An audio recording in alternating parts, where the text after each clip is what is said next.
Bon, voilà, bonsoir à tous. On a pris quelques minutes pour laisser rentrer les personnes qui étaient en attente et on va commencer. Les autres personnes pourront se joindre.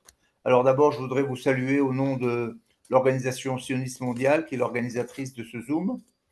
Le docteur Yael David, qui est évidemment notre intervenante ce soir et qui est à l'initiative de cette rencontre que vous connaissez peut-être, qui est la déléguée de l'ESM en France, qui est une chercheuse euh, en histoire du judaïsme, enfin une chercheuse en philosophie, docteur en philosophie, et qui est très au fait des questions de l'ALIA et de l'ACLITA, a décidé donc, comme je vous l'ai dit, d'initier cette rencontre. Je n'ai pas besoin de vous donner le contexte, j'allais dire, sécuritaire, politique, antisémitisme, alia, tout ce qui est autour de ça. Elle aura l'occasion de le développer. Son titre peut-être a accroché certains d'entre vous, je crois que c'est une bonne chose.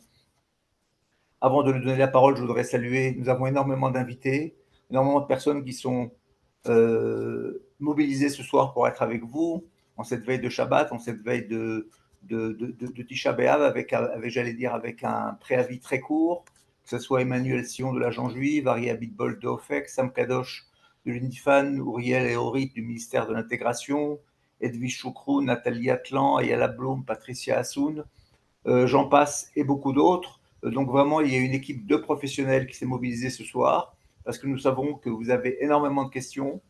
On va vous expliquer évidemment qu'on ne pourra pas répondre à toutes vos questions personnelles, mais je crois qu'on pourra aussi échanger des coordonnées entre les professionnels et les personnes qui ont des questions individuelles pour les traiter plus tard. Je pense qu'aujourd'hui, on va vouloir beaucoup plus, grâce à elle, un petit peu comprendre, mettre un peu en perspective ce que nous vivons.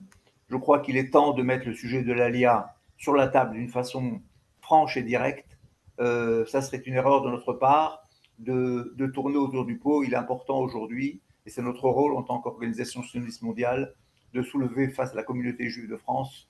Je crois que si CNews le fait tous les jours, je crois qu'aujourd'hui, il y a plus de 6 heures qui ont été consacrées sur CNews aux questions de la communauté juive.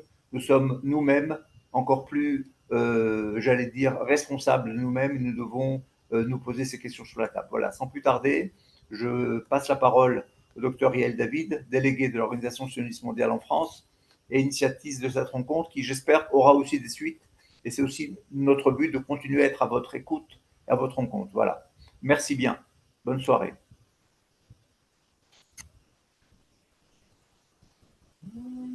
Yael, on t'entend pas. Enlève. Je te remerciais et je disais que je te laisse admettre les gens qui sont en salle d'attente. Et je dis à tout le monde bonsoir. Merci d'être parmi nous. Je signale à l'avance qu'il y a parmi nous aussi des acteurs de l'intégration. Donc, c'est important de comprendre comment a été construite cette soirée. Je vous donne juste le temps de faire cette mini-introduction, le temps de prendre bien votre téléphone pour prendre des numéros qui vont vous être utiles. Je vais vous expliquer pourquoi. Les personnes interviendront dans un deuxième temps, ces personnes qui s'occupent d'intégration, pour répondre à vos questions très pratiques et elles vous laisseront leurs coordonnées sur le chat de manière individuelle. Donc, vous allez être contacté tout à l'heure dans la deuxième partie de la soirée sur le chat. Une fois que vous aurez posé des questions, les gens vous diront, moi, je m'occupe de l'ALIA des retraités, moi, je m'occupe de la fiscalité. Vous pourrez, si vous le voulez, mais ça, c'est, vous connaissez les lois RGPD, ou bien vous laissez vos coordonnées, ou bien l'intervenant vous laisse ses coordonnées. Et soyez en confiance, toutes les personnes dont le prénom est suivi du nom d'une organisation, ce sont des personnes que nous avons invitées pour rendre ce chat non pas simplement une conférence, une déclaration, mais pour rendre ce chat utile, puisqu'on va parler de choses très, très pratiques, vous allez voir.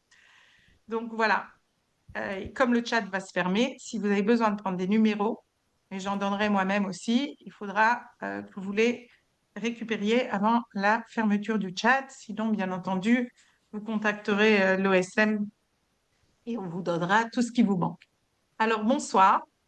Et je dois dire que cette décision de faire cette soirée, ça n'avait rien à voir avec vraiment l'actualité. C'était même avant l'histoire de l'avion, etc. C'est vrai que étant à Paris, on vit sous une pression sans fin depuis, on va dire, quelques jours, parce que l'intensification de tout ce qui se passe autour de nous nous laisse même pas le temps de digérer que on nous gave d'autres et d'autres informations à l'encontre des Juifs.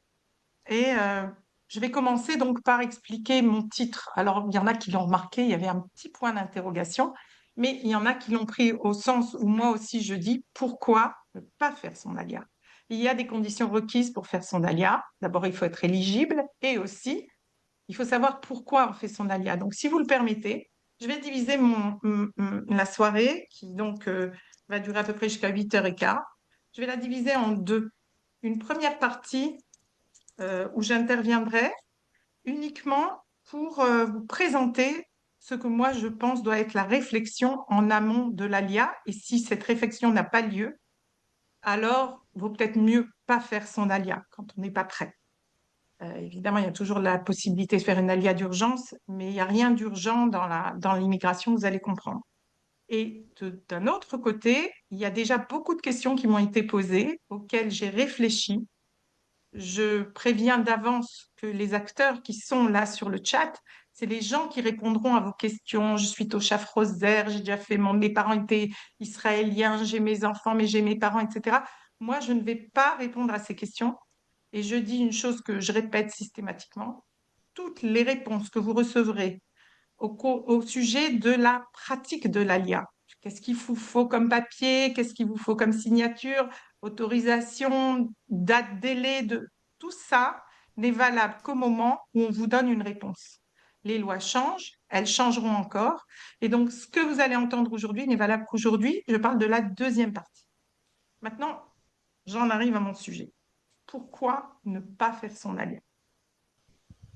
Alors d'abord, si on reprend l'idée même d'Israël dans l'âme d'un juif, dans le cœur d'un juif, dans les tripes d'un juif. On a vu que le 7 octobre a réveillé des gens, c'était pas leur âme et sûrement pas leur prière, c'est des gens qui sont pas du tout liés à la religion, qui fait aussi partie du peuple juif, mais qui sont liés à d'autres choses. Et Israël est en nous, j'ai envie de dire, dans notre imaginaire et dans la réalité. Alors, depuis 1948, la réalité est très claire. Elle l'a été dans le passé aussi, un territoire, des choses qu'on peut, des artefacts qu'on peut toucher, des villes qu'on peut pointer sur une carte. Mais Jérusalem et Israël, Sion, on va dire, pour se rattacher au sionisme, c'est aussi dans l'imaginaire du juif. Et donc, ça fait partie de son identité. C'est transmis quelquefois par des chansons. Moi, j'ai vu des gens pleurer sur Yerushalayim Shel Zahav sans même comprendre les paroles, mais juste parce que ça leur rappelait toute cette époque. Et Yerushalayim, c'est un nom qui fait rêver. Donc, faire son alia, c'est se rapprocher, en fait, c'est rapprocher deux dimensions. Une dimension spirituelle, et quand je dis spirituelle, encore une fois, je ne parle pas que de religios, je parle vraiment de l'esprit, et une dimension matérielle. Alors évidemment, pendant 2000 ans, on n'a pas pu réaliser pratiquement cette rencontre. Donc Jérusalem spirituelle, ou Sion, ou Israël, comme vous voulez l'appeler, c'était quelque chose de très fort dans notre âme, dans les petites histoires qu'on racontait, dans des symboles, les veilles de fête, où on pleurait sur Jérusalem, où on célébrait Jérusalem. Donc Israël a toujours fait partie de l'identité juive. Et puis finalement, peut-être que la matérialité, la réalisation, elle nous a mis dans une autre situation où aujourd'hui, Jérusalem, ou Israël, c'est un pays de vacances, c'est un pays où on peut aller se marier, mais peut-être qu'on est tellement dans le matériel qu'on oublie qu'on a une autre dimension. Et je crois que, on va dire malheureusement, mais le 7 octobre, s'il y a des gens que je fréquente à Paris en tout cas, ça a réveillé ça. Et cette étincelle d'Israël, elle est en nous. Et donc, l'alia, ça sera forcément de se rapprocher ces deux dimensions. Et quand je dis ça, je vais venir à la sémantique même du mot alia. Parce que les gens, ils veulent faire l'alia. Moi, je ne dis pas faire son alia, je dis faire l'alia. Mais faire l'alia, ça veut dire quoi? Alors, déjà dans la Bible, on voit le mot, là, quand Abraham descend en Égypte, c'est géographiquement qu'il quitte la terre de Canaan et donc il est en Yérida.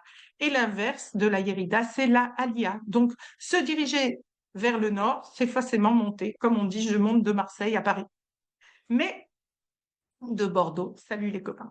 Voilà, donc on monte vers Paris et on descend vers Bordeaux. Mais quand on part en Israël, c'est pas simplement une élévation physique, c'est aussi une élévation spirituelle. Et donc on dit la halot, monter en Israël.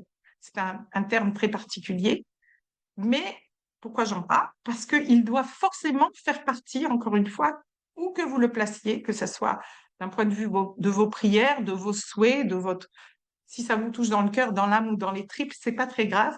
C'est vraiment cette idée de rapprocher ces deux dimensions. Cette élévation, si vous avez remarqué dans le sous-titre de mon, ou plutôt dans les questions que je suggérais pour cette intervention, je disais franchement pourquoi un Français quitterait sa patrie, sa culture, sa famille, pourquoi quitter la France en fait? Alors bon, on est dans un climat où là, on se pose peut-être plus la question et on a peut-être plus de réponses à ça. Mais on quitte pas facilement son pays et les Français juifs aiment la France. Et moi, je suis partie en Israël vivre depuis 41 ans. Quand je suis partie, il y avait ici des Juifs de France. Et je reviens après 41 ans et je trouve des Français juifs. Donc c'est à eux que je m'adresse ce soir. Je sais qu'il y a des Israéliens parmi nous.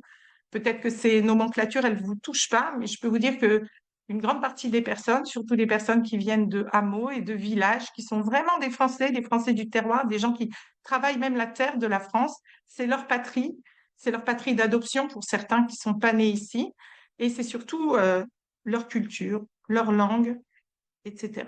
Mais quand Abraham quitte et il fait ce qu'on appelle l'Ech Lecha, l'appel que Dieu lui dit, va pour toi, il lui dit de quitter l'Ech Lecha, mais Artsecha, de ta terre, de ce côté matériel auquel où tu es attaché, Mimoladecha, Moladetecha, le pays où tu es né, donc oui, ta nation, je sais qu'il y a des gens à qui ça va faire du mal d'entendre que d'être né en France, ça fait de toi un natif et la France est ta nation. Mi bet avicha, de la maison de ton père, c'est-à-dire toute ta culture, tout ce que tu vas laisser, ta famille. C'est quand même un acte à peser de quitter ici la France pour aller peut-être, comme moi quand je suis partie, vers un endroit où je n'avais pas de famille, mais laisser ici mes parents, mes frères, mes sœurs, mes cousins. En fait, c'est tout ce que je connaissais, je l'ai laissé derrière moi. Sauf que quand tu fais ça à 18 ans, c'est bien plus facile. Mais en attendant, faire son alia, c'est faire ce lech lecha. C'est s'arracher. Quelque part, c'est violent, mais c'est un peu comme un accouchement. Beaucoup parleront de leur alia comme une renaissance. Il y a des gens qui, sur leur tombe, ont marqué deux dates de naissance. Celle où ils sont nés vraiment sortis du ventre de leur mère et celle où ils sont enfin arrivés en Eretz Israël. Donc, faire son alia, c'est aussi joindre ces deux dimensions. Quitter quelque chose qu'on aime, auquel on appartient, pour aller vers une autre dimension. Et je vais tout de suite rentrer dans les détails. Mais pour faire son alia, il faut d'abord décider.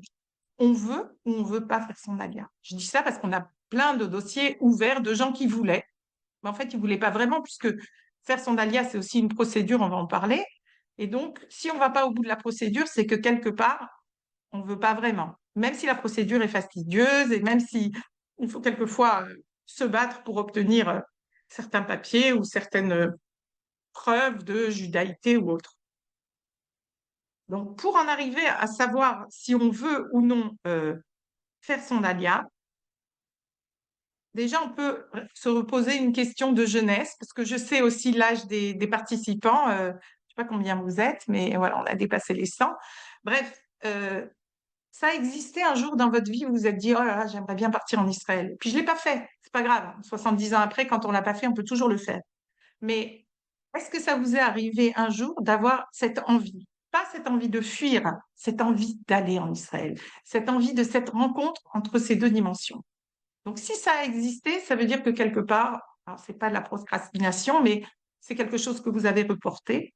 Et si le climat, ça on n'y est pour rien, on n'a pas décidé de vivre à Paris en 2025 dans un climat tellement hostile, mais si c'est ça le facteur déclenchant qui fait que tout ce qu'on a voulu faire un jour, on va commencer à le faire maintenant, si ça a existé, c'est une chose. Si c'est nouveau, alors il faut bien justement revenir à la question du pourquoi. pourquoi faire son alia. Parce que si on ne sait pas pourquoi on part, on ne va pas savoir pourquoi on reste. Et ce n'est pas une prison, donc on va revenir comme on est parti et on ne saura pas pourquoi on était venu. Donc pour réussir son intégration et réussir cette aventure, en fait, c'est un petit peu, si je reviens à la naissance, alors c'est un projet de vie. Donc on est ici en gestation en France, on ne sait pas pourquoi, on accumule des connaissances, etc. Et puis un jour, on veut naître à nouveau. Et cette naissance, elle doit avoir un projet de vie. On ne recommence pas sa vie à 50 ans comme si on était sorti de l'œuf. Donc, il faut voir avec le bagage qu'on a comment on va pouvoir se projeter dans ce projet. Si on n'a pas ces réponses, j'ai envie de dire, il faut y réfléchir, mais faire son alia quand on n'a pas ces réponses-là, c'est compliqué parce qu'on va tout comparer et on ne va pas faire ce lechlecha. On ne va pas quitter la maison de notre père, notre patrie, non, non, non, non, non.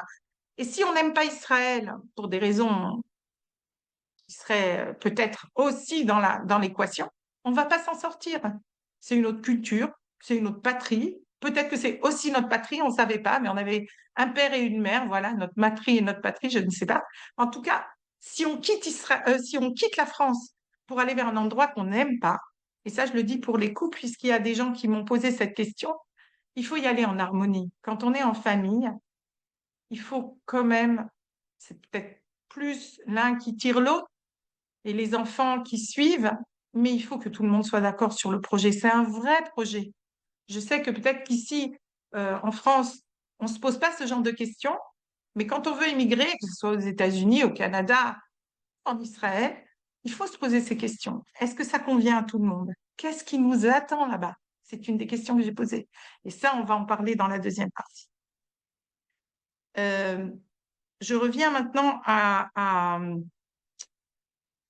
pourquoi il ne faut pas faire son alia. Alors d'abord, grande mode passée, heureusement passée, faire son alia pour avoir un passeport israélien.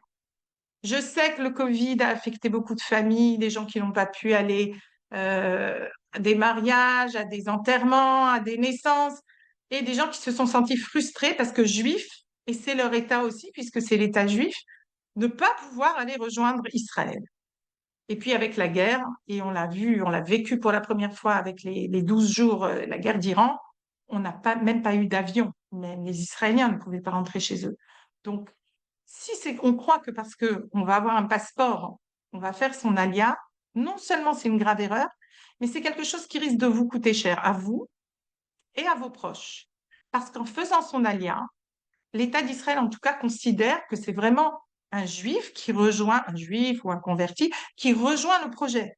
Donc, quand on est dans le projet et que finalement on se rend compte que la personne est toujours absente, on commence à ne pas douter de cette personne. Elle a le droit de vivre où on veut, où elle veut, mais simplement, elle va pas être admise comme résidente et elle ne va pas avoir des droits et des devoirs de citoyen, ou plutôt, comme citoyen, elle ne va pas se comporter comme un citoyen d'un État. Et ça, c'est très compliqué. Et j'ouvre une parenthèse. Il y a des gens dans le peuple juif, nous sommes l'organisation sioniste mondiale, donc nous allons nous réunir au mois d'octobre pour encore un congrès. Depuis que Herzl a créé cette organisation, on ouvre le 39e congrès. Il y a des tendances dans l'organisation sioniste mondiale de juifs du monde, puisque les juifs du monde interviennent, et qui disent, et pourquoi, parce qu'on est juif, on n'aurait pas le droit tout simplement à un passeport israélien, puisque de toute façon, c'est l'État des juifs. Donc aujourd'hui, ce n'est pas vrai. C'est pas parce qu'on est juif qu'on a le droit à un passeport israélien. Et je vous mets en garde, ne faites pas cette erreur. Elle vous coûtera cher et elle nous fait perdre notre énergie dans votre intégration, puisqu'on ne vous intègre pas, mais un beau jour, vous nous arrivez avec une tonne de papiers, de dettes, de plein d'erreurs que vous avez faites sans même le savoir. Vous pouvez toujours dire que c'est de l'hébreu, mais quand on est citoyen, nul n'est censé ignorer la loi. Donc, vous ne pouvez pas vous dédouaner en disant j'ai fait mon alia, ouais, j'ai mon passeport. C'est ce que m'a dit encore vendredi, Shabbat, quelqu'un à la synagogue. Moi, j'ai déjà fait mon alia. Mais non, en fait. Et fiscalement, vous n'êtes pas résident israélien, etc., etc., etc. Donc, c'est pas pour faire son passeport, j'ai envie de dire, non, c'est pas une bonne raison. Sans raison, j'en ai parlé, ne faites pas votre alia. Pour les gens qui cherchent des aides, alors, Je ne vais pas rentrer dans les détails encore une fois, puisque l'État d'Israël offre un panier d'intégration aux gens qui veulent vraiment rejoindre le projet. Donc, les Israéliens, on prend sur leurs impôts, on prend sur leur... pour cueillir les Olim Hadashim. J'ai vu vos questions et vos phrases. Pourquoi Israël ne fait rien? Israël fait en fonction aussi du nombre d'Olim ou de la détresse des Olim. Prions tous pour que vous n'ayez pas besoin qu'un avion vienne sans siège pour qu'on puisse mettre le maximum de capacité, qu'on vous assoie par terre pendant 4 heures et qu'arrivé à Ben Gurion, vous embrassiez la terre et le passeport qu'on vous donne parce que vous serez venu dans des conditions comme les Éthiopiens ou comme d'autres sauvetages qu'on a fait. Donc la France n'en est pas là. Et faire son alia dans la détresse ou sans raison, c'est vraiment pas une bonne idée. Si vous cherchez des aides, vous avez compris que, surtout en ce moment avec la guerre, il y a quand même une priorité. C'est une priorité très juive d'ailleurs, qui est Aniye Ircha Kodmim. Les Israéliens passent quand même avant les autres. Et malheureusement, et au niveau de la santé, et au niveau du budget de l'État, je ne dis pas qu'il n'y a pas d'argent pour la l'ALIA. L'ALIA est très important, mais faire son alia, et si Israël est important pour vous dans votre vie, dans votre existence, de savoir qu'Israël existe, non seulement n'est pas rayé de la carte, mais démographiquement est un pays juif et que d'un point de vue idéologique, il reste juif au sens où vous l'entendez et pas d'autres qui voudraient influencer. Donc, si c'est important pour vous qu'Israël vous ressemble, il ne tient qu'à vous de venir. Et le jour où un Olé Kradash comprend qu'au lieu de critiquer Israël, parce que la critique est facile et l'art est difficile. Mais une fois qu'on est en Israël, on peut changer. D'ailleurs, je ne sais pas s'il est là, il y a des gens parmi nous qui ont même été Chavrei Knesset, membres de la Knesset. Les Olim Hadashim de France sont très bien cotés. Ils ont des hauts postes. Et puis quand ils ont des bonnes idées ou quand on vient d'un pays, peu importe que ce soit la France ou ailleurs, et qu'on avait des bonnes manières, on arrive à les intégrer dans la société israélienne. Donc, de toute façon, si vous voulez qu'Israël change, ça changera avec vous. Et sachez que vous avez cette force au bout du doigt, comme un roi, de changer tout ce qui se passe en Israël. Bien sûr, il faut la langue, bien sûr, il faut... Mais n'empêche que ce qui ne vous plaît pas en Israël, vous pouvez sûrement le critiquer de l'intérieur, surtout quand vous faites l'effort de changer ce qui vous plaît pas. Si vous voulez partir en Israël pour chercher la France, j'ai envie de dire, ne faites pas votre alia. Faire son alia, c'est s'expatrier vers un autre pays. C'est même pas la Belgique, la Suisse ou le Canada pour dire un pays francophone.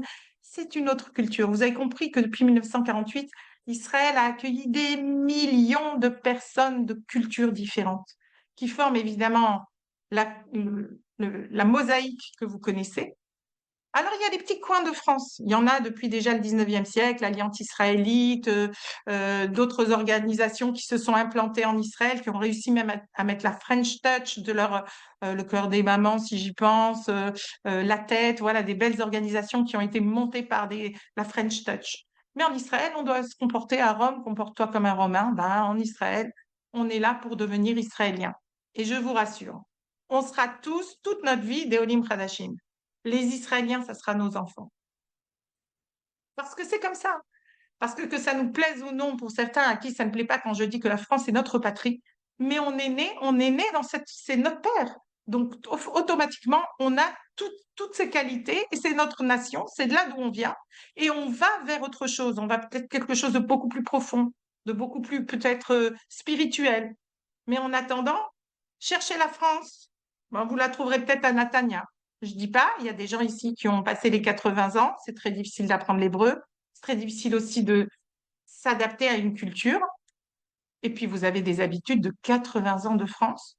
Donc oui, il y a des petits noyaux, des petits enclaves comme ça, françaises, mais en gros, je parle aux autres, les jeunes retraités, il y en a beaucoup ici, ou des futurs retraités, bah, cherchez pas la France, cherchez Israël, et puis c'est aussi votre projet, donc c'est une bonne idée.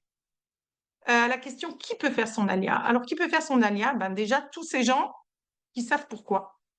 Et puis, il faut évidemment ou être juif ou être converti. Et les lois, je ne veux pas les préciser ici, encore une fois, il y a des responsables qui vous donneront exactement la nomenclature et les lois. Mais personnellement, et j'ouvre une parenthèse, je fais ma recherche en France sur les petits-enfants de juifs. Donc, parmi vous, il y a peut-être des gens dont les petits-enfants, ou bien sont issus de mariages mixtes, ou bien ne sont pas juifs. Mais tant que la loi ne changera pas, il y a une volonté aussi de toucher à cette loi, les petits-enfants de juifs sont éligibles à l'ALIA.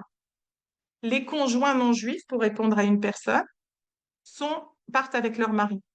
Donc, il faut un mari juif. J'encourage pas, évidemment, à, je ne suis pas en train maintenant de dire ce qu'il faut faire ou pas faire. Je ne juge pas. Je dis juste que qui peut faire son alia? Une famille. Une famille, c'est quoi? Venir avec ses parents, même si on a un parent non juif, venir avec son conjoint ou son conjoint, venir avec ses enfants, quelle que soit leur identité. Et sachez que Israël est un incubateur, c'est-à-dire qu'on veut garder cet État juif et que quand une famille mixte arrive, en une génération, non seulement vos enfants sont israéliens, mais vos enfants seront juifs. Il y a différents moyens d'intégrer le peuple juif. Par contre, quand on ne l'est pas, alors je ne sais pas si tu es là, Raphaël, quand on n'est pas juif, il n'y a pratiquement pas de possibilité de faire son alliance. Je sais, nos voisins, nos amis ici nous disent, au moins, toi, s'il y a un problème, tu sais où aller. Oui, je sais que c'est très frustrant pour nos amis très proches de savoir que eux ne seront pas admissibles. Mais en attendant, en Israël, on donne une priorité à l'État juif pour la loi du retour, ce qu'on appelle la loi du retour, et donc les juifs. Donc, je vais vous mettre ici dans le chat, ça va me prendre une seconde, l'adresse du questionnaire je ne sais pas le faire, évidemment. Voilà, c'est ça. Donc, il y a un site internet qui s'appelle racinesjuives.fr. C'est un site où il y a un questionnaire totalement anonyme. Je n'ai aucune information, sauf si les gens après veulent me contacter et me raconter leur vie. Mais si vous connaissez des gens qui ont au moins un grand-parent juif et au moins un grand-parent qui ne l'est pas, ça m'intéresse d'avoir ces contacts qui répondent à mon questionnaire et ça nous donnera une image de toute une France de Français juifs, au sens le plus large du terme, qu'on ne connaît pas, qui ne nous connaissent pas et avec lesquels, en tout cas moi je pense, desquels on devrait se rapprocher. Alors maintenant, puisque je m'adresse à des Français juifs, je vais vous demander de prendre note là de ce que je vous dis, ça m'évitera de chatter. Chaque année, à Paris en tout cas, il y a ce qu'on appelle le salon de l'expatriation. Et je vous lis, c'est le seul salon à réunir les acteurs institutionnels majeurs de l'expatriation et de la mobilité internationale. Des spécialistes de l'expatriation répartis sur 4 pôles, fiscalité et juridique, social, éducation et destination. Si vous allez dans ces salons-là, ce ne sont pas les salons de l'agence juive, vous allez rencontrer d'autres Français comme vous qui vont vers d'autres destinations.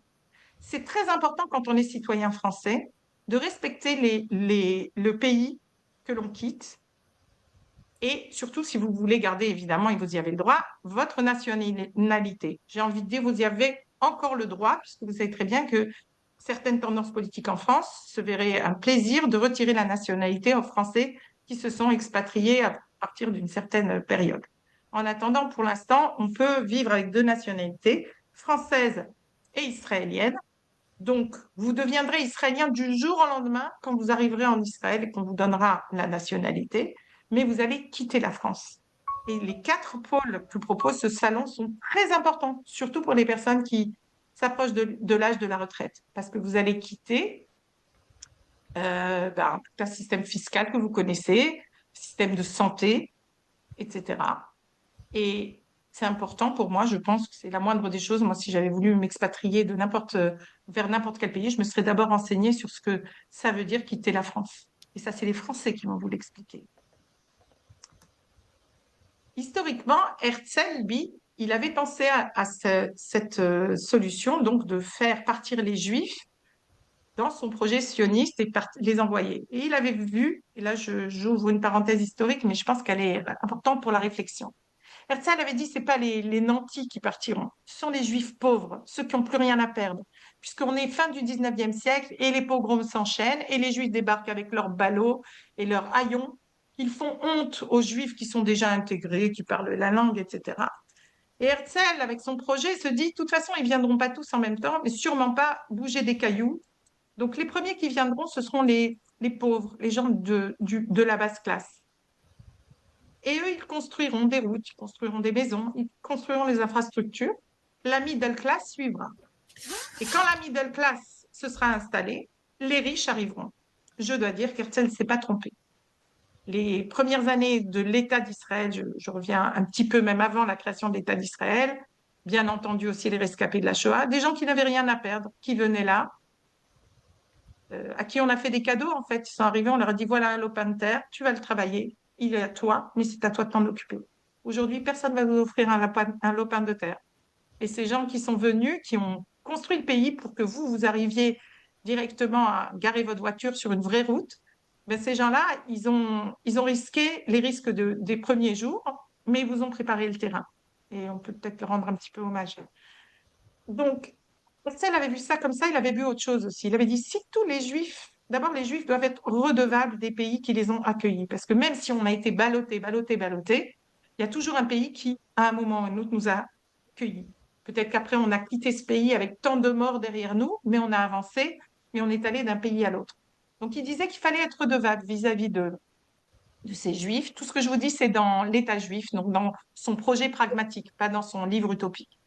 Et Herzl avait dit que si les Juifs quittent un quartier tous en même temps ou s'ils décidaient tous de faire leur alia, automatiquement, ça ferait baisser les prix. Et puis d'abord, on se doit d'être redevable vis-à-vis des peuples qui nous ont accueillis. Donc, ne partez pas sans votre savoir-faire. Il y avait des métiers qui étaient uniquement chez les Juifs, comme les banques, par exemple, et tout ce qui est l'usure. Et donc, Herzl disait, il faudra que les Juifs aident les peuples d'accueil à s'en sortir sans eux. Donc, il ne s'agit pas de créer un vide, il ne s'agit pas de fuir la France, il s'agit simplement de quitter la France, j'ai envie de dire proprement, et de partir vers Israël, où là, on ne doit pas prendre non plus de risques. Alors, Herzl, il avait une idée. Il s'est dit, si les prix de l'immobilier baissent, ou des magasins, enfin des places sur le marché, peu importe, on est fan du 19e, il avait créé dans son projet une société, The Jewish Society, qui était responsable de garder la valeur marchande. Parce que quand plein de juifs qui Créteil ou Sarcelles, forcément, le prix de l'immobilier baisse. Les gens savent que le juif va partir, donc ils lui donnent ce que le juif est prêt à prendre pour partir.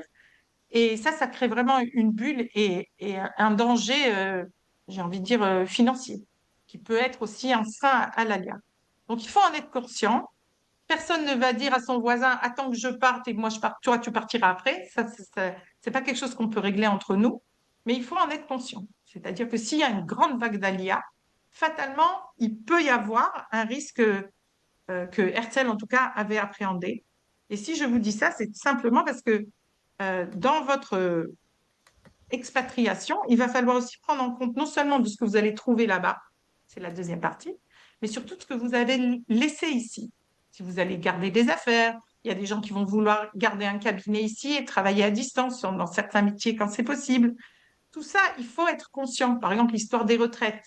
Vous savez très bien qu'il y a un parti politique, s'il prend le pouvoir en 2027, il arrêtera de verser les retraites aux Français de l'étranger. Ou le plafonnement des retraites à 2 000 euros, c'est quelque chose déjà qui vous handicape en France. Quand vous serez en Israël, et si en plus on se trouve dans des situations qu'on peut imaginer, puisqu'on en parle sur les radios, donc c'est pas un secret ce que je vous raconte, alors à ce moment-là, comment vous allez faire si demain on ne vous verse plus vos retraites? Vous allez revenir en France, dans un pays qui ne veut pas verser la retraite à ses ressortissants à l'étranger? Donc, il faut appréhender tout ça. Pas dans l'angoisse, mais simplement, il faut que ça soit aussi un projet pesé. Tout à l'heure, je vous ai parlé de spiritualité, mais quand les deux se rencontrent, il faut savoir que le poids du matériel est très lourd. Personne n'a envie de se faire avoir parce qu'il va faire son alia. Donc, euh, il faut avoir cet esprit de gratitude quand on quitte, quand on s'expatrie, quand on émigre. Il faut aussi comprendre que quand on arrive de l'autre côté, Israël vous attend. Il y a des pays où on ne vous attend pas, puis il y a des pays où, comme la France, où on rentre sans frapper. Mais Israël, quand vous allez arriver de l'autre côté, vous allez vous trouver dans un statut de Français à l'étranger pour la France. Donc, vous allez, les relais de la France, ça sera les consulats et les ambassades qui régleront toutes vos paperasses, tout votre état civil. Et puis, vous allez peut-être trouver aussi des centres culturels français qui vont vous aider à maintenir une certaine vie culturelle en France, des expositions, en Israël, des expositions, etc. Mais une fois que vous aurez décidé de partir, il va falloir faire ce que je vais vous dire maintenant. Une alia, ça se prépare. Et oui, parce que c'est un beau projet. Mais quand vous faites des projets d'acheter un appartement, ici en France, vous allez vérifier, vous allez au cadastre, vous vérifiez que c'est bien, c'est pas une arnaque, vous vérifiez que la maison, elle n'a pas de défaut. Eh bien, c'est la même chose. Vous rentrez à la maison quelque part en rentrant en Israël. Mais après, il va falloir que vous vous occupiez de vous-même. Personne ne va vous prendre par la main et faire si vous ne voulez pas le faire. J'en arrive là peut-être à dire pour tous les gens qui ont ouvert des dossiers, si vos dossiers ne sont jamais concrétisés, c'est pas la faute de l'agent juif, c'est pas la faute du ministère de je sais pas quoi. Bon, quand les dossiers sont perdus, on peut dire que c'est la faute.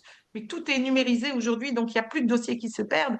Donc s'il manque un papier, il n'y a que vous qui allez le chercher. Personne, on reçoit des appels quelquefois. Tu peux aider mon fils à. Non, je peux pas aider ton fils à aller à l'état civil demander un certificat de naissance. Ça, c'est pas possible. Il n'y a que vous et en le faisant, vous vous prouvez à vous-même que c'est votre projet, que vous le voulez, ou que vous le voulez. Et la deuxième chose, c'est que quelque part, j'ai envie de dire, l'entraînement à devenir Olé Hadash, c'est déjà de s'occuper de son dossier ici. C'est fastidieux, faut courir. Ah, là, c'est valable que 30 jours. L'autre, il a tardé. Là, c'est les vacances, ils répondent pas, etc., etc. C'est la paperasse. Mais émigrer, c'est faire de la paperasse. Et quand vous allez arriver de l'autre côté, vous allez avoir une chance que vous n'avez pas au moment de partir, c'est de trouver des gens qui s'occupent de ce qu'on appelle la CLITA. Je CLITA, voudrais ça me veut dire servir de ça. l'intégration. On a même un, tu dis quoi, Avis? Je voulais, comme on dit, faire un guécher sur ce que tu dis pour rappeler la présence de tous les partenaires qui sont là ce soir. Et si les gens qui sont à notre écoute, pendant qu'ils t'écoutent, peuvent déjà commencer à nous envoyer des questions précises Ah, ou alors vouloir se attends, poser. Avis. On va attendre. Il y a le temps des questions. C'est bientôt. J'ai bientôt terminé ma première partie et je vais passer au temps des questions. Attendez encore 2 minutes, restez concentrés. Merci Avis de préciser qu'effectivement, pour ceux qui sont arrivés un peu plus tard, il y a ici des gens qui s'occupent de ce qu'on appelle la CLITA. La CLITA, c'est l'intégration. C'est-à-dire que c'est des gens comme moi, qui ont fait la Alia, qui ont kiffé Israël, qui aiment Israël et qui se disent pourquoi laisser les gens galérer tout seuls? Moi, je suis arrivée, j'avais pas de famille, personne pour m'aider dans mes papiers, je parlais pas hébreu, même si j'étais sortie d'école juive, je ne connaissais rien, je me suis fait bananer sur des trucs d'Olé Hadash. C'est aujourd'hui jusqu'à maintenant des bonnes blagues. Et ça fait partie du jeu de faire son alia. Eh bien, des gens comme moi et comme d'autres ici, ou sont bénévoles dans des associations, ou ont créé des associations pour aider les hauts libres, si c'est dans des villes, si c'est par âge, les jeunes, les retraités, etc. Et ils ont non seulement l'expérience, mais j'ai envie de vous dire, vous savez, en 1960, on voulait faire son alia, on n'était peut-être même jamais allé en Israël, on a entendu parler du kibbutz et on était là. Aujourd'hui, c'est pas possible de faire son alia sans parler à trois Olim Hadashim. Vous allez demander à parler à trois personnes qui vivent dans la même ville que vous. Et vous allez demander, si possible, je vais vous expliquer à qui, de parler avec trois personnes qui ont un profil commun au vôtre. Des enfants à scolariser, des enfants qui vont à l'armée, veufs, veuves, célibataires, divorcés. Et vous parlez avec trois personnes comme ça dans le pays. Et à la fin, vous posez une question. Je vous laisse poser toutes les questions que vous voulez, mais j'en ai une, je vous en supplie, vous leur demandez. Ces gens ne sont pas payés. Ces gens, c'est juste des amis, des potes, des gens qui se disent, si je peux aider, pourquoi pas. Vous leur poserez juste une question. T'es heureux? Je réponds même pas à cette question. Vous connaissez en plus la statistique. Ils vous raconteront toutes les, j'ai envie de parler un peu crûment, mais toutes les emmerdes. Et on en a, et c'est la vie, et c'est comme ça. Mais ils vous diront franchement s'ils sont heureux ou pas. Mais n'oubliez pas de poser cette question. Et pour les gens qui travaillent, il va falloir aussi trouver du travail. Alors, quelquefois, l'ALIA, c'est l'occasion de faire un switch et d'apprendre un nouveau métier en même temps et de commencer une nouvelle vie vraiment complètement. C'est aussi l'occasion de continuer. Donc, si vous voulez continuer, demandez aux personnes qui vont s'occuper de vous à parler à trois professionnels. À Eilat, à Beersheba, on s'en fout. C'est pas grave où ils habitent, les gens.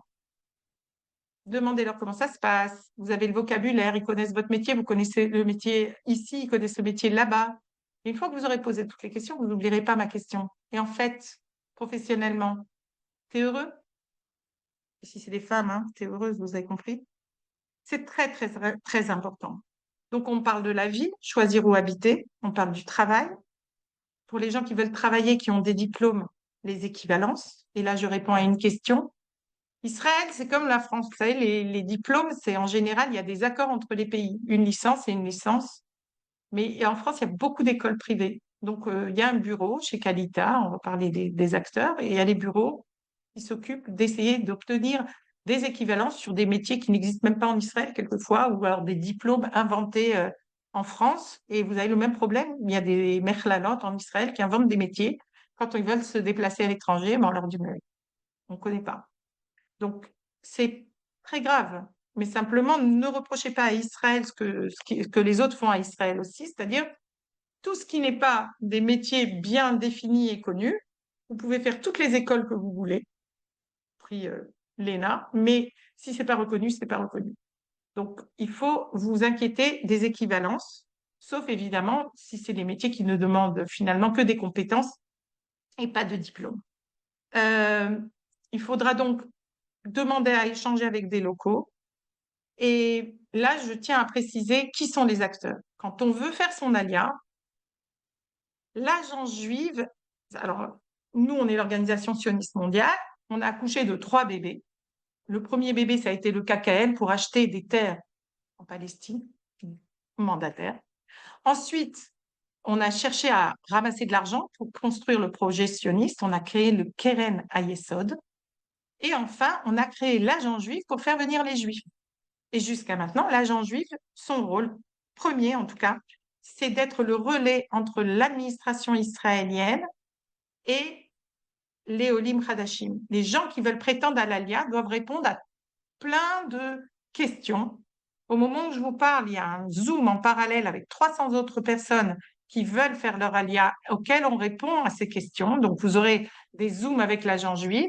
Ils vous diront exactement quels sont les papiers, qu'est-ce qu'il faut faire. Mais eux, c'est plutôt, on va dire, le côté administratif.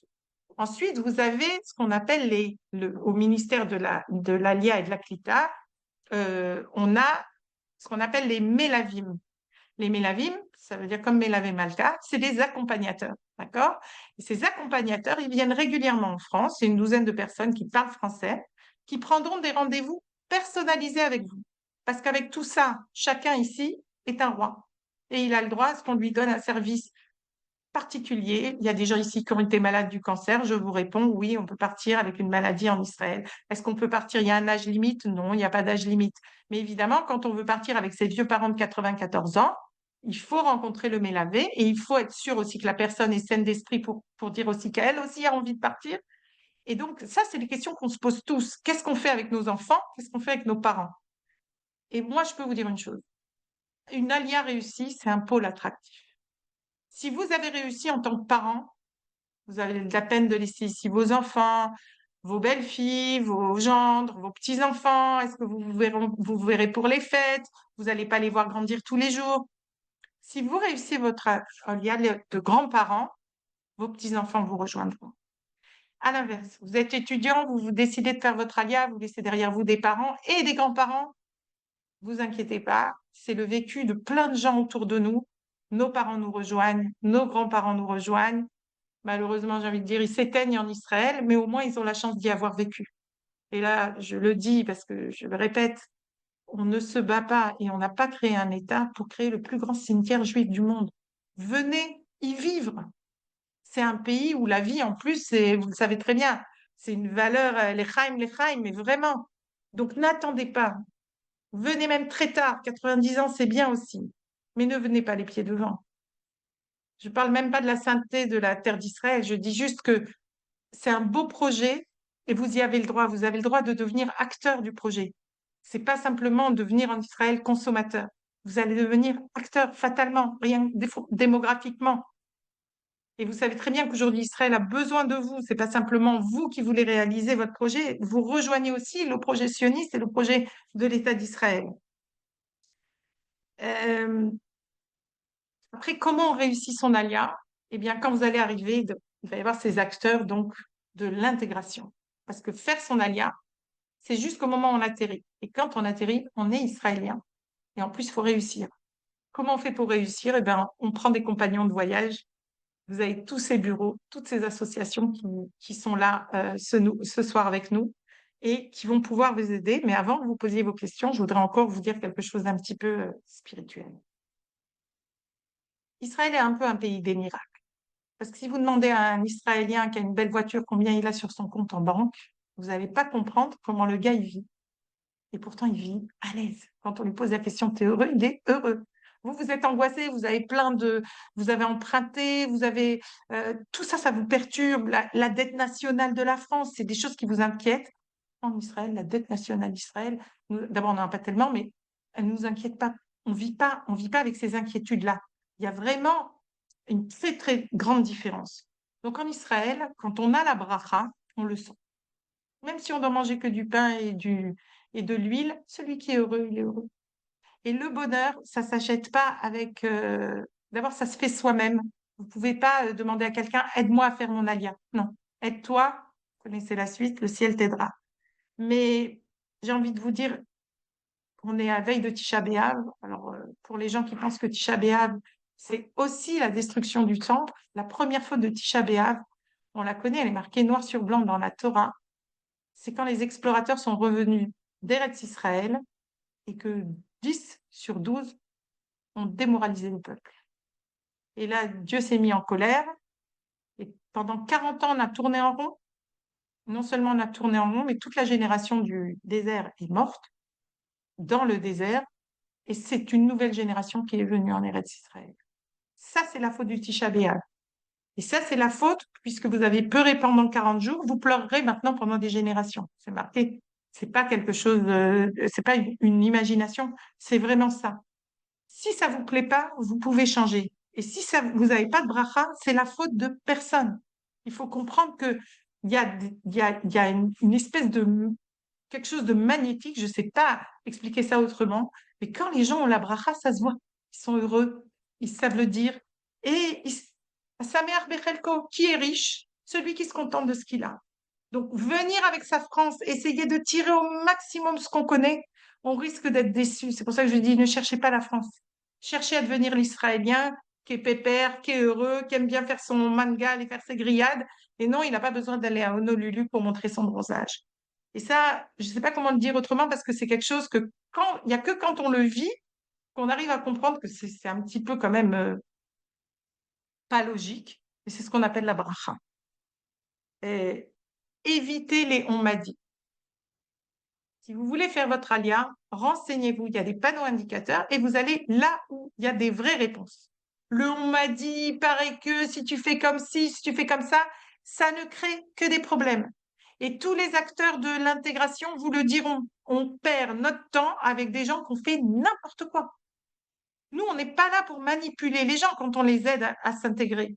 On est là pour leur faciliter. Mais quand les gens font n'importe quoi, ils font leur alia, mais ils vivent pas en Israël. Après, ils disent, ah, mais on a sucré mes droits. Mais tu n'étais pas là, mec, en fait. Tu n'as pas fait ton alia. Donc, à qui tu vas raconter que tu as fait ton alia parce que tu as pris un passeport? S'il y a des lois en France, il y a des lois en Israël. Si on respecte l'État dans lequel on vit en France, on respecte les lois en Israël aussi. Et quand on est binational, eh bien, on a des droits et des devoirs dans les deux pays, ceux auxquels on appartient. Vous savez bien entendu que le secret bancaire aujourd'hui est partagé. Donc, n'essayez pas de magouiller. En Israël, vous avez un numéro d'identité qui vous ouvre toutes les portes et qui vous ferme en même temps tous les tiroirs quand ça ne va pas. Donc, n'imaginez pas que et c'est pas parce que les Israéliens sont méchants, c'est juste parce que c'est une législation et que c'est comme ça. Et nul n'est censé ignorer la loi. Donc, n'écoutez pas, on m'a dit, il paraît que. Donner l'exemple de mes parents, ils ont été là où on leur a dit que. Et après, mes parents, ils ont dû rembourser 24 000 shekels à 84 ans. On ne savait même pas, Dieu leur a donné 10 ans de plus, mais on ne savait même pas s'ils tiendraient. Et comment tu rembourses 24 000 shekels quand tu touches 800 euros de retraite? Donc, c'était une idiotie d'avoir écouté, on m'a dit. Donc, moi, je ne sais pas qui c'est on, et je pense que personne ici ne sait qui c'est on. Et n'écoutez pas on, écoutez des professionnels. Dites, Kalita m'a dit, le ministère m'a dit, l'agence juive m'a dit. Ça, c'est labellisé, on connaît. Mais on ne connaît pas et on dit souvent des bêtises. Alors, pour ce qui est de l'agent juive, je vais vous marquer les numéros tout de suite parce que ça va être le partenaire pour commencer votre procédure. Donc, vous allez faire le 0800 91 66 47 et c'est un numéro gratuit. Ça, c'est pour les Français. Et comme nous avons des Belges parmi nous et je les salue, c'est le 0800, oui, j'ai fait mes devoirs, hein, 70 9 7 6 7. Je ne sais pas s'il ne manque pas un numéro, mais c'est ce qu'on m'a communiqué. Donc, s'il y avait un problème, vous reviendrez vers nous. En tout cas, il faut appeler l'agent juive et commencer à s'intéresser. J'ai envie de vous dire, quand il y a des salons de l'ALIA, intéressez-vous, venez visiter nos salons, les salons. Vous rencontrerez des gens de ville, des gens d'éducation, des gens des finances. Vous aurez un peu de tout, mais d'un autre côté, ça ne va pas vous mettre de l'ordre. Ça va juste vous donner un peu d'idée de la variété de possibilités. Est-ce qu'il y a des cadeaux de bienvenue? Parce que les gens m'ont demandé qu'est-ce qu'on reçoit. Bah, en fait, je vous l'ai dit, hein, si vous étiez venu fin du 19e siècle, vous aurez reçu un lopin de terre. Vous auriez transpiré aussi, mais vous l'auriez eu. Aujourd'hui, non, on vous donne pratiquement pas grand-chose, en tout cas sûrement pas un appartement. On vous donne des allocations. Et si vous êtes prêt à vous éloigner du centre du pays, vous aurez plus d'aide. C'est une sensibilité du ministère de l'ALIA et de la CLITA, il y a quelques années, qui est prêt à faire un effort si les gens aussi font un effort. Alors j'ai envie de vous dire, je ne sais pas où vous habitez en France, je sais qu'il y a des gens de tout petits villages, ça m'a fait plaisir d'aller découvrir où vous habitez, et j'imagine combien vous êtes seuls. Je me ferai un plaisir de venir vous rencontrer pour vous faire signer les papiers s'il faut, parce que vous habitez dans des endroits magnifiques de la France. Mais effectivement, quand on habite au fond de la Creuse, ben, on ne peut pas prétendre à habiter à Jérusalem avec les mêmes moyens. Si vous avez des moyens, c'est possible. Et si vous n'avez pas de moyens, quelqu'un m'a parlé par exemple de qu'est-ce qu'on fait avec 700 000 shekels, on peut acheter un appartement en Israël dans les 550 000, 700 000 shekels, mais pas à Tel Aviv, pas à Jérusalem. Il va falloir aller du côté d'Imona, du côté de Beersheba, du côté de Mahalot. Il y a des possibilités. Il y a des possibilités. Et acquérir un logement, pourquoi c'est important? Parce qu'ici en France, vous avez l'habitude des logements sociaux et des aides. En Israël, il n'y a pas tellement d'aides. Et puis, vous avez compris qu'aujourd'hui, on a des priorités, hein. Nos soldats qui se battent, ils ont le droit, si déjà, eux, à des aides. Et encore, ils n'ont même pas tellement ça. Donc, les Olim Hadashim, en tout cas, on les aide pour toucher des loyers, pour payer leur loyer au début. Mais après, il faut tenir. Donc, un, payer un loyer, ben, ce n'est pas investir. Deuxièmement, devenir propriétaire, c'est important parce que quand on vieillit, comme c'est un marché privé, toute personne qui a un petit bien sympathique à Beersheba, qui vous le loue pour pas cher et vous arrivez à vous en sortir, un beau jour, il peut dire, ah, je marie ma fille, j'ai besoin de récupérer, j'ai besoin de vendre. Et là, vous êtes dehors. Et vous allez déménager, encore déménager, encore déménager. Plus vous allez vieillir et plus ça allait être compliqué. Donc, moi, j'ai envie de dire pour les gens qui ont un petit pécule, renseignez-vous bien. Voyez avec votre retraite ce que vous pouvez concrétiser en Israël, mais j'ai envie de dire aussi que c'est pas impossible. Les gens qui m'ont demandé est-ce que le prix du mobilier va baisser? Alors d'abord, moi j'habite depuis 41 ans en Israël. Je peux vous dire que j'ai jamais vu que ça baissait. Non seulement ça baisse pas, mais malheureusement on a perdu quand même 9000 logements dernièrement. On a déjà relogé euh, et puis, vu la démographie Israël, alors je sais que la France, il y a tristement plus de décès que de naissances. On a appris ça il y a 5 jours. Et en Israël, la femme juive fait plus de 4 enfants. Donc, c'est des familles qui ont besoin de logement. Et il n'y a pas assez de construction, surtout en ce moment. Il y a moins d'ouvriers pour la construction. Les matériaux, on les recevait, on les prenait souvent en Turquie. C'est plus tout à fait nos copains. Donc, tout ça, ça va créer un frein. Donc, un engorgement. Donc, une montée des prix et c'est un marché complètement privé. Alors, je sais que le ministère fait des efforts peut-être pour créer des solutions. Je ne les connais pas. Demandez aux spécialistes. S'il y en a, il y a même des possibilités de partir en kibbutz jusqu'à un certain âge, etc. Tout ça, vous le trouverez dans les salons. Vous le trouverez si les gens qui vous posez vos questions dans le chat maintenant, les gens qui peuvent vous répondre, vous répondront. J'ai juste une demande. Les Israéliens qui se reconnaîtront, ou j'ai envie de dire les Israéliennes, qui se sont rentrés dans ce chat et qui ne sont pas des professionnels, n'écrivez pas dans le chat des réponses parce que vous êtes on. Même si vous avez une super expérience de votre alia, vous n'êtes pas des spécialistes de la CLITA. Il faut que les gens qui sont sur ce chat se sentent rassurés que les réponses qu'on leur donne vont les amener à des solutions qui comprennent tout le package, leur santé, leur maladie, leur éducation, leur besoin de travailler, leur pas besoin de travailler. Il y a des gens aussi, des gens très riches aussi sur ce chat qui ne veulent pas perdre leur argent, qui ont besoin de réponses avec des réponses de gens de la fiscalité, etc. Donc, on a de tout. Pour une partie, je vous connais. J'ai vu aussi vos questions. Donc, non, il n'est pas question de perdre. Il n'est pas question de vous adresser qu'à des, j'ai envie de dire, il faudrait peut-être même créer un label qu'on sache qui sont les vrais acteurs de la CLITA. En tout cas, pour ce qui est de l'ALIA, c'est l'agence juive et le ministère de l'Intégration, même s'il y a en France d'autres partenaires. Un autre truc qui est à la mode depuis déjà quelques années, qui a été créé par Shalom Var, c'est ce qu'on appelle les alias de groupe. C'est qu'au lieu de partir tout seul, vous allez commencer à connaître des gens en France qui ont les mêmes projets que vous, peut-être même les mêmes profils, et on vous proposera des villes qui sont prêtes à accueillir des petits groupes d'Olim. Il n'en faut pas trop parce que sinon ça engorge les écoles, les enfants n'apprennent pas l'hébreu, etc. Mais c'est une bonne idée de partir aussi en groupe. Et comment dire, les malheurs partagés, finalement, les douleurs partagées font moins mal. Donc, si jamais vous décidez de faire de l'alia de groupe, encore une fois, dans les salons où l'agent juif vous indiquera vers qui, euh, euh, vers qui vous tournez. Pour les personnes en handicap ou en maladie, et puis je vais le dire pour le reste aussi, ne cachez rien de vos difficultés. Si vous avez peur que quelque chose vous empêche de faire l'alia, c'est quelque chose qui vous rattrapera un jour ou l'autre. Si vous trichez sur les papiers, vous ne voulez pas dire toute la vérité, plus vous direz aux responsables qui vont s'occuper de vous où vous en êtes, personnel, la vie de couple, ma femme est prête à divorcer si je pars, je ne sais plus quoi, vous partagez tout. Et quand vous aurez tout partagé, qu'on aura une image de votre situation, si on peut vous aider, on vous aidera. Mais ne sacrifiez pas votre famille et votre temps pour un projet qui est pas bien construit. Donc, il faut bien construire ce projet sur un oreiller, avec votre épouse, avec votre mari. Essayez de convaincre, vous ne convainquez pas. De toute façon, vous le voyez autour de vous, l'ALIA, ces derniers temps, c'est 31% de plus que l'année dernière. Et vous voyez les gens qui quittent. Énormément de familles ont quitté. Le mois dernier, j'ai vu moi-même, j'ai participé à un avion d'Alia, 120 personnes avec des enfants qui quittent, les grands-parents ici qui leur disent à bientôt, et en arrivant là-bas, d'autres qui sont accueillis par leurs parents qui les avaient devancés. Donc, c'est une histoire de famille aussi.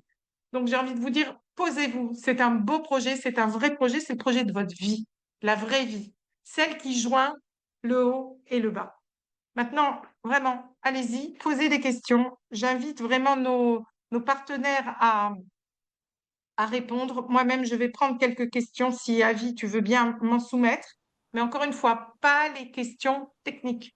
Posez plutôt la question, qui dois-je rencontrer pour des problèmes de santé, plutôt que de dire j'ai un cancer, je fais de la chimiothérapie, mais de la dialyse aussi. Mais n'écrivez pas ça sur le chat. D'abord, c'est trop personnel. Et deuxièmement, personne n'est médecin ici, donc personne ne va vous donner de réponse. Par contre, un spécialiste de la médecine, c'est ça qu'il vous faut.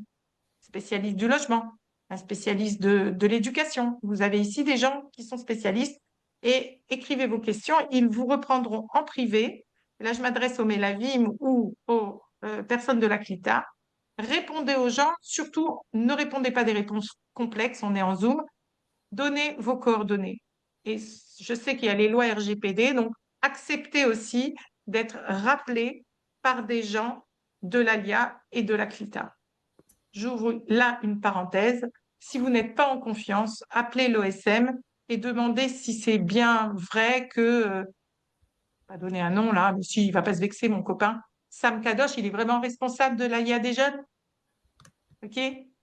Et ne vous laissez pas, évidemment, je ne sais pas qui est sur le chat, donc je ne veux pas prendre de risques. Je vous dis juste, il va falloir, quand même, si vous n'êtes pas en confiance, soyez en confiance. Mais si vous ne devez le pas l'être, nous, on est là pour vous. Contactez-nous, et évidemment. Il y a une chose dont je n'ai pas parlé, c'est l'apprendre l'hébreu. Partir en Israël, quand même, ça serait dommage de ne pas se préparer avant. Nous, on a, et je ne fais pas de pub parce qu'on est pratiquement plein, mais il y a quand même des places. On a 2000 élèves qui apprennent l'hébreu en France avant de partir. les rudiments ou des avancées. On fait aussi des ulpanim pour les avocats. Je sais qu'il y a une personne qui m'a dit qu'est-ce que je fais avec mes 4 enfants. Je ne sais pas quelle est cette mère juive qui a un médecin, un avocat, un comptable et un ingénieur. Elle se reconnaîtra sur le site de l'OSM France. Je vais vous le noter. Vous trouverez là-bas tous les renseignements. Il y a je parle maintenant aux gens qui sont éloignés. Il y a des ulpan aussi en Zoom. Et c'est des gens formés par l'université hébraïque qui vous transmettront les rudiments ou même pour les plus avancés, toutes les subtilités de l'hébreu, surtout pour ceux qui veulent vraiment venir travailler dans ces professions. Donc, je répète, comptabilité, médecine, ingénieur et le droit. Donc, voilà. Ensuite, moi, je crois que j'ai fait à peu près le tour. Avis, si tu veux soumettre Non, regarde, il des y a un certain questions. nombre de questions d'ordre général. Par exemple, la dernière qui a été posée, c'est comment avoir un certificat de judaïté sans avoir la ktouba de mes parents. Alors, je ne vois pas maintenant trop comment, d'un point de vue pratique, on va pouvoir gérer. On a effectivement au moins une dizaine de spécialistes, si ce n'est les meilleurs, qui sont avec nous ce soir. Donc, moi, ce que je propose, c'est que chacun, il y a plein de messages qui arrivent les uns après les autres. Évidemment, c'est en général au consistoire, mais je ne voudrais pas donner des réponses qui ne sont pas complètes parce que ce n'est pas mon rôle. Non. Euh, Alors, euh, non, là, on peut quand même répondre. Je vais répondre un petit peu là-dessus parce que ça a aussi un rapport avec ma recherche, évidemment. Donc, oui, Israël va vous demander de prouver que vous êtes d'origine juive, hein, et à quel niveau. Donc, on ne remonte pas au-delà des grands-parents. Donc, j'ai peut-être parmi nous des amis maranes. Donc, soit c'est des maranes qui se sont mis en règle, soit sinon, ça va être compliqué. Le ministère de l'Intégration reconnaît toutes les conversions. Et il y a des rabbins en France qui sont reconnus pour donner des certificats de judaïté. Parce que pas tout le monde est consistorial, mais c'est clair qu'une des preuves de judaïté, c'est la ketouba des parents. Il y a des gens, le cas typique, c'est les gens d'origine d'Agadir, quand toutes les ketoubottes sont passées avec le tremblement de terre. Et puis, évidemment, on connaît bien l'histoire de la Shoah où les gens n'ont pas de ketouba. Donc, comment on fait? Ou quelqu'un qui est marié avec un non-juif ou une non-juive, fatalement, n'a pas de ketouba. Donc, ça, c'est vrai, c'est une petite enquête sympathique. C'est aussi un petit peu revenir aux sources. Essayer de trouver dans la famille qui serait éligible et qui prouve que vous avez un lien avec le judaïsme. Donc, il y a des associations qui s'occupent de ça en France. Évidemment qu'il y a le consistoire qui a un bureau pour valider les certificats de judaïté, mais il y a d'autres organisations aussi. Ce que je veux dire, c'est que si c'est des cas complexes, on va vous aider. On va vous aider, y compris les personnes qui s'occupent de ce qu'on appelle les mélavim, donc les personnes du ministère de l'ALIA et de la CLITA qui viennent régulièrement en France, qui peuvent se rendre aussi en province et qui ont des relais en Israël. alors, je Une veux chose juste aussi de peut-être à façon ajouter, générale. c'est que quand vous arrivez dans une ville, vous avez dans les villes où il y a beaucoup d'olim, alors quelquefois ça ne va pas être forcément dans votre langue, mais sinon, s'il y a beaucoup d'olim de France dans une ville en général, la municipalité, le ministère de l'Intégration nomme une personne préposée justement à accompagner les olim. Donc vous n'êtes pas seul quand vous arrivez, vraiment. Vous avez déjà vos 3 personnes à qui vous avez téléphoné pour avoir des nouvelles de la vie en Israël. 3 personnes professionnelles qui seront peut-être des collègues, des concurrents ou des amis parce que vous aurez sympathisé. Et avec ça, vous avez tous les professionnels de l'ALIA.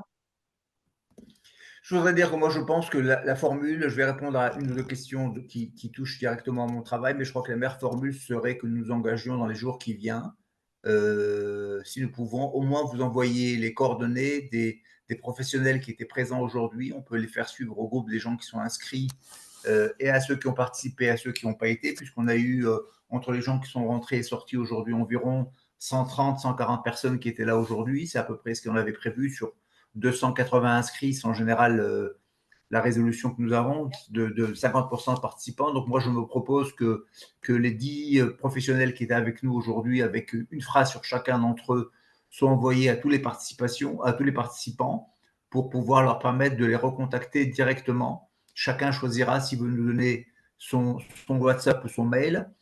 Juste pour répondre à la question de l'hébreu, les inscriptions d'hébreu, vous rentrez sur le site OSM France. Nous sommes en pleine campagne d'inscription. J'ai Comme l'a dit elle, marqué, Ali. il y a quasiment 2000 élèves. Les cours sont ultra subventionnés. Je ne voudrais pas donner de prix en ligne, mais c'est vraiment le coût de quelques euros par heure de cours. Quand je dis quelques euros, c'est vraiment quelques euros symboliques. Donc ça ne devra jamais être un obstacle pour celui qui veut se préparer à étudier l'hébreu. Et comme Yael l'a dit, c'est un des piliers fondamentaux d'une bonne préparation, d'une bonne mise j'allais dire, en voie pour comprendre qu'on va rentrer dans un pays, on va changer de langue. Donc, vous voyez les questions, les gens qui veulent quand même mettre sur le chat leurs coordonnées en mettant une demi-phrase sur leur service, sachant que la conférence est enregistrée et qu'elle sera effectivement sur notre site retrouvable d'ici quelques jours après Tisha B'Av. Mais autrement, nous allons faire une lettre de suivi pour vous envoyer les coordonnées des professionnels parce qu'autrement, sachant que les micros sont fermés, il va être très difficile d'avoir un dialogue. En tout cas, on a suivi vos questions, on a été à l'écoute. Je sais qu'on a donné des réponses d'un ordre, j'allais dire, un peu et philosophique, et spirituel, et national, mais aussi un peu pratique dans l'esprit, de vous dire comprenez que l'ALIA est un changement de vie, l'ALIA est un défi, l'ALIA est une ambition que chacun d'entre vous, et ceux, a fortiori ceux qui étaient avec nous ce soir, ce sont des gens qui ont vraiment un vrai projet, qui se posent des questions, qui ne sont pas encore entièrement rassurés, qui ont besoin de l'être. J'espère qu'on a pu vous faire avancer d'un degré ou de 2 degrés vers cette décision qui nécessite encore, probablement pour beaucoup d'entre vous, encore de la préparation, encore de la réflexion. Nous ferons tout pour que ça se fasse dans les meilleurs délais. J'espère que l'histoire nous permettra de vous accompagner le plus loin possible. Yael veut intervenir, la conférence est à elle. Moi, je m'arrête. Oui, oui, oui, parce que j'étais en réunion avec nos collègues donc, de l'agent juif cette semaine et d'autres collègues d'ailleurs. J'ai un petit peu parlé du timing. Parce que là, on sent une pression. Moi, il y a des gens, je pense qu'il est peut-être encore sur le chat, il y a des gens qui veulent partir, ils n'en peuvent plus et avec leurs enfants, ils ont très peur, ils veulent même pas faire la rentrée des classes. Une alia, même bien préparée, bien ficelée, etc. Il faut prendre une année. Surtout si vous avez des enfants scolarisés, ne les sortez pas au milieu de l'année. Personne ne vous conseillera de faire cette erreur. Et vous ne pouvez pas non plus déstabiliser toute une famille. Il y a des gens qui ont des programmes qui doivent mener à bien. J'ai envie de dire, arrêtez de paniquer, même si la situation quand même n'est pas rose, vous avez, donnez-vous un an. En fait, j'ai envie de vous dire, donnez-vous 2 ans, mais 2 ans, 2 fois 12 mois. Et vous avancez, n'oubliez pas qu'il y a les vacances, il y a la trêve des, je sais pas quoi, là, au mois de décembre, machin. Il y a plein de jours fériés ici, donc si vous voulez avancer avec vos papiers, il faut vous y mettre, il faut vous y mettre, il faut vous y mettre. Ne gâchez pas une année de scolarité. Pensez que vos enfants vont quitter des copains ici, vont quitter une vie entière.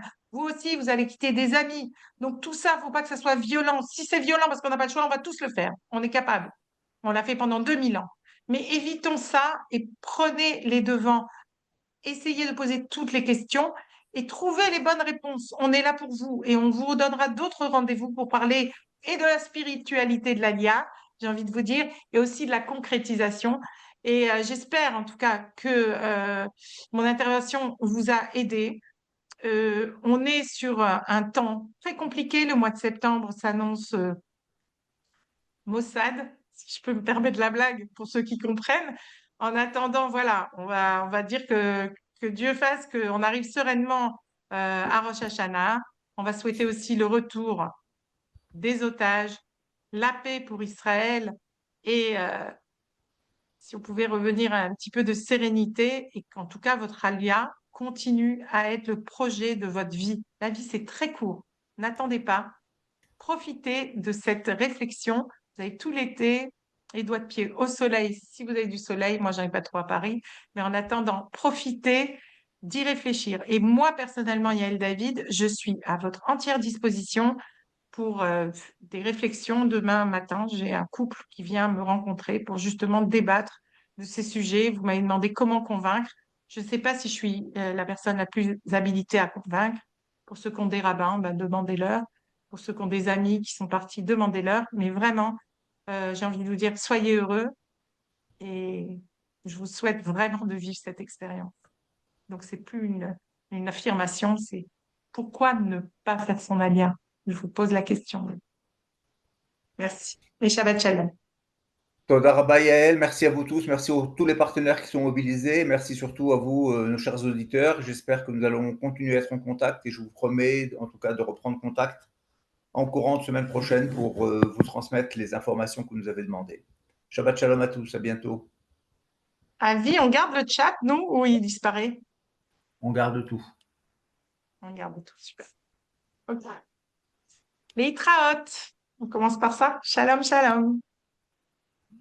Shabbat shalom. Tu parleras avec Yasmine, Yael. Ouais. Mais qu'est-ce qu'on fait avec l'enregistrement? Toi, tu sais arrêter tout ça, fermer tout ça? Je propose de la Oh remettre là sur là. ligne. Ah, enregistrement, j'appuie sur stop. Voilà. Ouais. Voilà. Vous voulez vraiment arrêter l'enregistrement?